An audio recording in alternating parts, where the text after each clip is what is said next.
ग्राम पंचायत ताजकपुर मदनलाल पुत्र श्री पूर्णचंद जिला यमुनानगर के रहने वाले व्यक्ति को 1 मई 2025 वाले दिन डंपर द्वारा मारे जाने की गई कोशिश।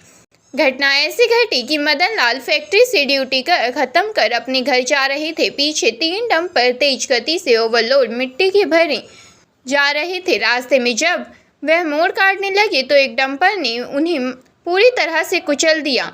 उन्हें कोई होश नहीं था। वह पीछे से उनका भाई जो कि ड्यूटी से ही वापस आ रहा था, उसने जब उन्हें देखा तो डंपर का नंबर नोट किया और घर वालों को सूचना दी। इस प्रकार यह दुर्घटना घटित हुई और उनके घर वालों को अस्पताल के बारे में पता चला। मदनलाल के भाई और मदनलाल दोनों एक ही जगह काम करते हैं। वह फैक्ट्री से वापस अपने घर जा रहे थे। रास्ते में पीछे से आ रहे तेजी से 3 डंपरों ने जो कि ओवरलोड थे उन्हें टक्कर मार दी और नीचे गिराकर कुचल दिया। उनके भाई ने तुरंत डंपर गाड़ी का नंबर नोट किया और अपने घर का फोन कर उन्हें जानकारी दी और बताया कि एक्सीडेंट हो गया है, जिसके बाद उनके सभी परिवारजन अस्पताल पहुंचे। उसके बाद उन्हें चंडीगढ़ 12 सेक्टर अस्पताल PGI में रेफर कर दिया गया। 1 महीने से ऊपर हो चुका है जो आज भी जिंदगी और मौत की लड़ाई लड़ रहे हैं। उन्होंने डंपर का नंबर भी थाने में दर्ज करा दिया है, लेकिन थाने वालों ने अभी तक कोई कार्यवाही नहीं करी है। उन्होंने कहा कि मेरी सरकार से गुजारिश है और अपील है कि हमें जल्द से जल्द इंसाफ दिलाया जाए और दोषियों पर कानूनी कार्यवाही करी जाए। उन्हें सख्त से सख्त कानूनी कार्यवाही करी जाए और सबक सिखाया जाए। उन्होंने कहा कि आज जनता के अंदर डर पैदा हो चुका है। इन डंपरों की वजह से, इन मालिकों की वजह से उनके हौसले बुलंद हो चुके हैं। किसी की जान की कोई कीमत नहीं रही है। यह लोग किसी भी कानून को नहीं मानते हैं, किसी से नहीं डरते हैं। जल्दी से इंतज़ाम किया जाए, अन्यथा कोई भी नहीं बचेगा। इन डंपरों से यह सबको मार डालेंगे। आज हर व्यक्ति रोजी रोटी के लिए अपने घर से बाहर निकलता है, वह भी आज डरा सहमा रहता है। उन्होंने कहा कि हमारी कानून से गुजारिश है कि जल्द से जल्द हमें इंसाफ दिलाया जाए। उन्होंने कहा कि उनके ऊपर विभिन्न कानूनी धाराएं बन सकती हैं, जिनमें मुख्य रूप से भारतीय दंड संहिता IPC की धारा 269, 304A और मोटर व्हीकल एक्ट की धाराएं शामिल हैं। यह ध्यान रखना अत्यधिक महत्वपूर्ण है कि इन धाराओं को लागू करने के लिए यह साबित करना होगा कि ड्राइवर की गलती से नुकसान हुआ है या नुकसान होने से बचा है। मदनलाल की जान जा सकती थी, जान बाल बाल बची है और वह आज भी जिंदगी और मौत के बीच ही लड़ रही हैं। उन्होंने कहा कि इसका पर्दाफाश तभी होगा जब हरियाणा सरकार ईमानदारी से कार्य करेगी और दोषियों पर सख्त से सख्त कानूनी कार्यवाही कर निर्दोषियों को इंसाफ दिलाया जाए।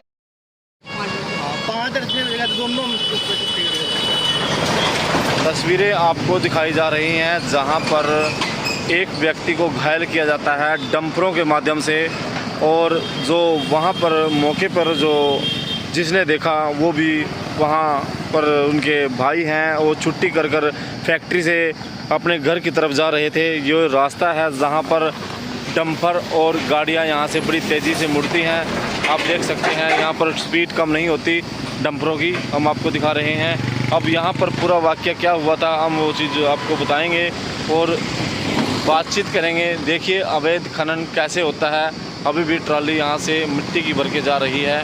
आप तस्वीरों से अंदाज़ा लगा सकते हैं कि अवैध खनन रुकने का नाम नहीं ले रहा है। जब यहाँ पर माइनिंग की गाड़ी खड़ी होती है फिर ये रुक जाते हैं। जब माइनिंग की गाड़ी निकल जाती है तो फिर ये धड़कल्ले से माइनिंग करते हैं। जब यहाँ पर एक्सीडेंट हुआ था तो हम वहाँ पर तस्वीरें आपको दिखाएंगे। जो एक्सीडेंट साइकिल पूरी तरह से कुचल दी गई है और जो व्यक्ति था ज़िंदगी और मौत के लड़ाई लड़ रहा है, वो हम पूरा वाक़या जानने की कोशिश करेंगे। हाँ जी बाबूजी, ये एक्सीडेंट कैसे हुआ, कैसे आपकी बाजू पे ये चोट लगी, कितने ऑपरेशन हो गए हैं इसके अभी तक और कितने होने अभी बाकी हैं, डॉक्टरों का कहना क्या है? ये व्यक्ति हम आपको दिखा रहे हैं जो घायल हुआ है। अभी कुछ दिनों पहले इनको एक डंपर ने कुचल दिया और इनकी जान बच गई। हम इनसे जानकारी लेंगे। जी कैसे हुआ है आपके साथ, ये घटना कैसे घटी? मैं छुट्टी करके घर आ रहा था। कहाँ पे काम करते हो आप? मैं परवाड़ा काम करता हूँ। परवाड़ो? हाँ। फैक्ट्री में काम करते हो? हाँ। तो कैसे हुआ, ये रॉन्ग साइड में था डंपर या फिर आप अपनी साइड में थे? मैं उधर मुड़ रहा था, जब गाँव की तरफ मुड़ रहा था। आप गांव की तरफ मुड़ने लगे? उधर 3 डंपर है। डंपर कितने थे? 3 थे। 3 थे। हाँ जी। आपके साथ और भी कोई था? मेरा भाई मेरे पीछे था जी। आपका भाई आपके पीछे था। हाँ जी। तो जब आपको टक्कर लगी तो आप नीचे गिर गए? नीचे गिर गया जी। तो फिर वो रुका नहीं डंपर? नंबर रुके नहीं जी। डंपर बाज गए? भाग गए। पीछे आपके भाई थे उनके पास? पीछे मेरा भाई था जिन्होंने नंबर नोट कर लिया। अच्छा, उन्होंने नंबर नोट कर लिया। हाँ जी। ठीक है जी। ये आपके फादर का एक्सीडेंट हुआ, उस बारे में आप क्या कहना चाहेंगे? सर ये 1 तारीख को एक्सीडेंट हुआ था जी, और 2 तारीख को जो है सर इसकी FIR हुई थी पिछले महीने की सर, 2/5 को जी। और सर उसके बाद 2 पुलिस अधिकारी जो है ना जी चंडीगढ़ आए, उसका बयान लेके गए सर चंडीगढ़। उसके बाद सर हमें बोला गया कि हम इस पर कार्रवाई करते हैं। उन्होंने FIR किया था, और 2 तारीख से अब तक पिताजी जो है मेरे हॉस्पिटल में ही है, लेकिन मैं बूढ़िया थाने में भी सर 3 बार जा चुका हूँ, SHO साहब से भी मिल चुका हूँ। गाड़ी वाले का अभी तक पता नहीं चला? नहीं सर, अभी तक गाड़ी वाले का कोई पता नहीं चला जी, ना वो डंपर जो इनका जी के मिट्टी के जो सर डंपर थे उसका जो ठेकेदार है उससे भी अभी तक उन्होंने नहीं बुलाया मेरे को, ना उनसे कोई मुलाकात नहीं। और मैं 3 बार जा चुका हूँ, वो सिर्फ यही कहते रहे ठीक है हम उनको बुलाएंगे, आपको बता देंगे। SP महोदय से क्या अनुरोध करेंगे ताकि आपका जो केस है वो जल्दी गति पकड़े, उस पर कार्रवाई हो और आपको इंसाफ मिले? सर मैं SP साहब से भी मिलूँगा और हमें इस बारे में इंसाफ दिया जाए। SP साहब से अनुरोध करता हूँ कि मेरे को इंसाफ दिया जाए। उनकी स्थिति जो है वो बहुत गंभीर है, और लगभग 1.5 महीने से मैं यहाँ पर PGI हॉस्पिटल में उनका इलाज करा रहा हूँ, लेकिन पुलिस की तरफ से अभी तक मेरे पास सर कोई भी आश्वासन या कोई कार्रवाई नहीं हुई? अभी तक सर पुलिस की तरफ से मेरे पास कोई फ़ोन नहीं आया कि हमने इस पर कोई कार्रवाई की है। और सर ये मेरे पास इसकी FIR की कॉपी भी है। FIR की कॉपी आप देख सकते हैं, और कॉपी है सर, आप कराई हुई है, FIR कराई हुई है। तो इसमें मतलब धाराएं क्या क्या लगाई गई हैं, और इस बारे में आप क्या कहना चाहेंगे? इसमें धाराएं लगाई हुई हैं पुलिस ने सर, लेकिन जो उनकी स्थिति है वो गंभीर है। तो मेरा ये पुलिस अनुरोध है कि सर इसमें जो धाराएं हैं उनको बढ़ाई जाएं, ताकि मेरे को जो है वो इंसाफ मिल सके। और सर इसमें जो धाराएं लगाई हुई हैं वो मैं एक बार बता देता हूँ सर। इसमें 324(4), 281 और 125 भी सर ये धाराएँ लगी हैं। तो मेरी अनुरोध है पुलिस से कि इनमें जो धाराएँ हैं सर वो बढ़ाई जाएँ, क्योंकि सर जो उनका जी, और सर जो भी इसके दोषी हैं उनके ऊपर कार्रवाई की जाए, ताकि मेरे को इंसाफ मिल सके और सर मैं अपने पिताजी का इलाज करवा सकूं।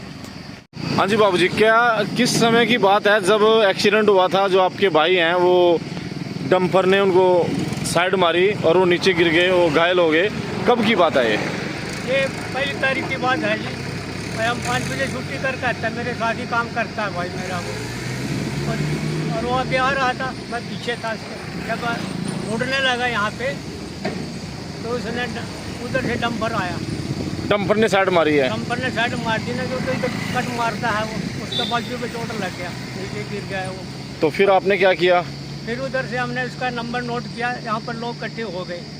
आपने गाड़ी का नंबर नोट कर लिया था? नंबर नोट किया हमने अपने हाथ पे। क्या नंबर लिखा आपने? उस पर लिखा था HR 6955 5948। एक एक अक्षर दोबारा बोलो आप। HR 69F5948 ये डंपर का नंबर था जी। तो फिर पे फ़ोन किया एक्सीडेंट होने के बाद, फिर उसके लड़के को फ़ोन किया था। उसका लड़का अस्पताल में ले गए, उसको यहाँ से उठा के साइकिल बिठा दी तो वो नहीं है।